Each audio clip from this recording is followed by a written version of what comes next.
Hello, it's Govinda Singh, 1984, Governor of 84 area of OSNST, and I would just like to do a vlog regarding the Anti-Sikh Riots that took place on November the 1st to the 4th in 1984 after the assassination of the illegitimate Prime Minister Indira Gandhi.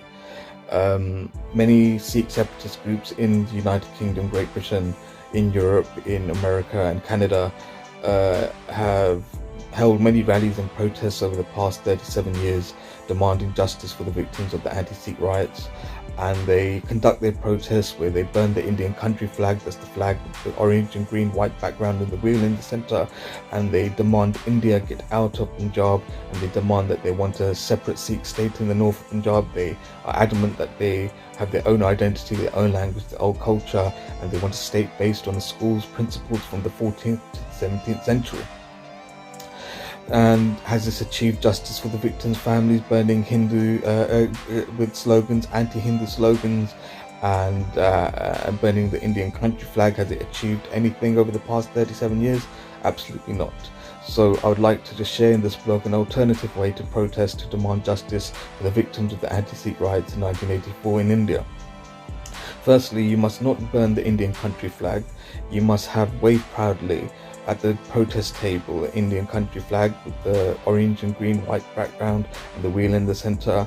You must have opposition parties such as the Bahujan Samaj Party of Mayawati, the Beria Drav, the Kazgam, the Drav, the Nadu flags from South India to reach to our South Indian comrades. You must have the Rashtriya Lok Dal flags and the Aam Aadmi Party flags. So you've got various, these flags represent not just one political party, but the various opposition parties to the Indian National Congress. The only flag you must burn is the flag of the Indian National Congress Party. Now that is the flag where it has the orange and green white background with the palm hand in the center of the flag. Now that's the only flag that you must burn and set fire to. And the slogans you should be using is: we want the Indian National Congress out of Punjab, and we would like the opposition parties such as the Rashtriya Lok Dal of Prime Minister Chaudhary Singh. We want the Bahujan Samaj, the Beria Drav, the Kazgam. We want the Aam Aadmi Party oppositions to remain in Punjab. And so when you are reaching out to your economic comrades rather than burning the whole country flag, because they are soldiers who've been trained to defend the flag. So when you are having the Indian country flag wave proudly and you have opposition parties, there may be regiments who belong to these opposition parties or like-minded of these opposition parties who will be more willing to listen to what you have to say and what your story is and what your case is, rather than pushing everyone away by blaming the Hindu religion for the suffering of the Sikh community over the past 30 years, 37 years, or burning the country flag. This will make people resent people who are conducting protests in this very irresponsible way. So the statement that people could release, like lawyers, even if we held this protest in India the way I've described, chances are it will be closed down. But it's multiple Indian governments in exile in Europe, in Great Britain, in America and Canada who can hold Indian government exile protests. So something a lawyer, human rights lawyer, could say is in 1984 many of our Sikh community were genocided, raped, set on fire, looted, just terrorized after the assassination of the dictator Asura-Demonic Indira Gandhi. And people assumed when they were attacking the Sikhs and the pogroms took place that the people who have beard in appearance and turbans or belonging to the Sikh community are supporters of the separatist movement known as Khalistan and the Sikh mullah, the Sikh Taliban leader Bhindranwala. And so we would just like to make clear where we stand on this situation. In 1975, Sri Santi Bhushan, a lawyer, and a minister, Sri Raj Narayan, had Indira Gandhi disbarred for corruption. She called for an illegal state of emergency where she clamped down on all opposition parties and controlled the media under the banner of the Indian National Congress Party. Many ministers such as Lal Krishna Advani of the Jana Sangh and Raj Narayan and Jai Prakash Narayan and Chaudhary Singh were imprisoned during the state of emergency from 1975 to 1978. Many unknown ministers and civilians were also arrested, thousands upon thousands, and many were tortured and murdered within prison. So during the state of emergency, the real opposition to the Indian National Congress Party took place in the form of the Janata Party. So in the 1978, if we could have had, upon our release from imprisonment during the state of emergency, we would like to support Prime Minister Chaudhry Charan Singh of the Bharatiya Lok Dal, who's now the party that is now currently known as Rashtriya Lok Dal, headed by Jayant Chaudhary and the late Ajit Singh, the sons and grandsons of Prime Minister Chaudhry Charan Singh of Uttar Pradesh. This is who we'd like to vote for, because in 1978, Prime Minister Chaudhry Charan Singh had Indira Gandhi arrested and imprisoned for her crimes during the state of emergency. So this is something we agree with full support, and we would like to vote for Chaudhry Charan Singh and support his decision to imprison dictator Indira Gandhi, to keep her in jail and behind bars. And so what we were pledged in our manifesto during this time is we, as a Punjab state, would like to contribute 50% tax towards the central government in New Delhi. This is for the sectors such as education, healthcare, army, fire brigade, police, transport, development. This is where the money should be going. So when all states throughout India, whether in Bengal, Dravid, Nadu, South India, the highest earners contribute 50% state taxation towards the central government, then all states should keep their remaining 50% state economy. And the state economy should be for healthcare, education, local police, local fire brigade, transport, and local housing and development. So this is not the problem. So 50% central government in New Delhi, remaining 50% stays in Chandigarh, Haryana, Punjab. So this is where we stand. But what we are speaking out against is, after we've contributed a taxation of 50% to New Delhi, a remaining 50% state economy has been looted by supporters of Sardar Vallabhbhai Patel and Nehru of the Indian National Congress and the Maratha infantry, via blackmail, kidnap, torture and rape, to build mansions, to fly around the world and live a luxurious life off of our state economy wealth. So that is what we are speaking out against. But we understand that this is not a problem that's just affected Punjab. It's affected the wheat producing states in Madhya Pradesh and Uttar Pradesh, based on the banner of what they call the wheat fiscal deficit, where wheat producing states have to foot the bill for the easy living of states like Mumbai and Gujarat, Jamnagar. So this is all we are speaking out against.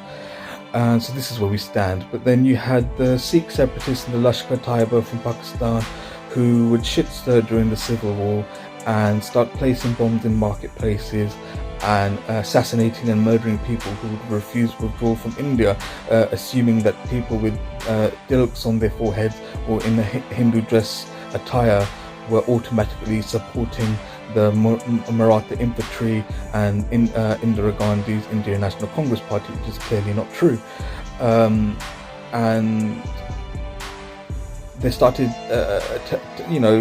blackmailing and coercing people to withdraw from India, and if anyone wanted to remain in India, regardless of what their political affiliation is, just to say holding the Indian country flag would result in execution. So we've got a problem in Punjab in 1984 because the Khalistani Bhindranwala followers, the Sikh mullahs, are running a reign of terror. So in 1984, we are 100% against the storming of the Har Mandir, the Golden Temple, in the Kal Takht, because this was built by a guru called Guru Har Gobind, which is derived from Hari Govinda. We have gurus named after Hari Krishna. So we would like to preserve our ancient Vedic Mahabharata heritage, our Harappa heritage, our Ashoka Buddhist heritage, our Rajput Confederacy heritage.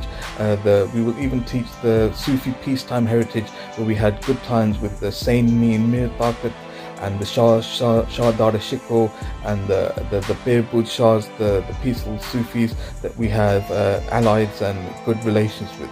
So we'll even teach the Mongolian era, where we had peacetime with Sufis. So obviously we'll also have to teach the British Raj era as well.